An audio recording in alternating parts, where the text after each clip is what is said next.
జై శ్రీమన్నారాయణ. శ్రీమతి రామానుజాయ నమః. జై శ్రీమన్నారాయణ. శ్రీమతే రామానుజాయ నమః. మనం గీతా శ్లోకాలు డిస్కషన్ చేసుకుంటున్నాం కదా. అందులో మనం ఇవాళ చెప్పుకోబోయే శ్లోకం తాని సర్వాణి సంయమ్య యుక్త ఆసీత మత్పరః వసేహి యస్యేంద్రియాణి తస్య ప్రజ్ఞా ప్రతిష్ఠిత. అంటే ఇంద్రియాలను పూర్తిగా అదుపులో ఉంచుకొని వాటిని నియంత్రించి తన చైతన్యమును నాయందు నిలిపేవాడు స్థిరమైన బుద్ధి కలిగిన మనిషిగా తెలియపడతాడు అని కృష్ణ పరమాత్ముల వారు అర్జునుడికి ఉపదేశించడం జరుగుతుంది.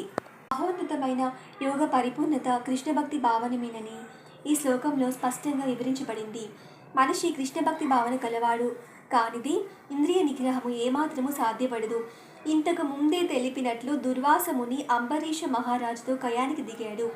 అతడు గర్వంతో అనవసరంగా కోపం తెచ్చుకున్నాడు కనుక తన ఇంద్రియాలను నిగ్రహించుకోలేకపోయాడు. ఇంకొక పక్క రాజు ముని ఎంతటి శక్తి సంపన్నుడైన యోగి కాకపోయినా భగవద్భక్తునిగా ఆ ముని చేసిన అన్యాయాలన్నింటినీ మౌనంగా సహించి చివరికి విజయాన్ని సాధిస్తాడు. అంబరీష మహారాజు తన మనస్సును శ్రీకృష్ణ భగవానుని పాదపద్మాల చెంత స్థిరంగా నిలిపాడు.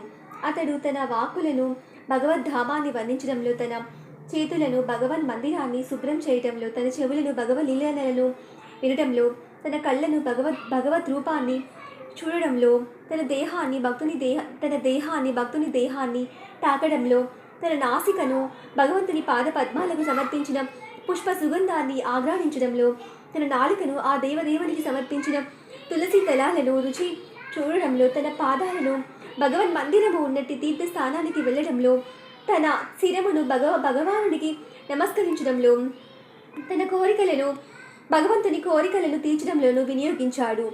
ఈ యోగ్యతలన్నీ అతని భగవానుని మత్పర భక్తునిగా అయ్యేందుకు యోగ్యునిగా చేశాయి. మత్పర అనే పదము ఈ సందర్భంలో అత్యంత ప్రధానమైనది. మనిషి ఏ విధంగా మత్పర భక్తుడు కాగలడో అంబరీష మహారాజు జీవితంలో వర్ణించబడింది.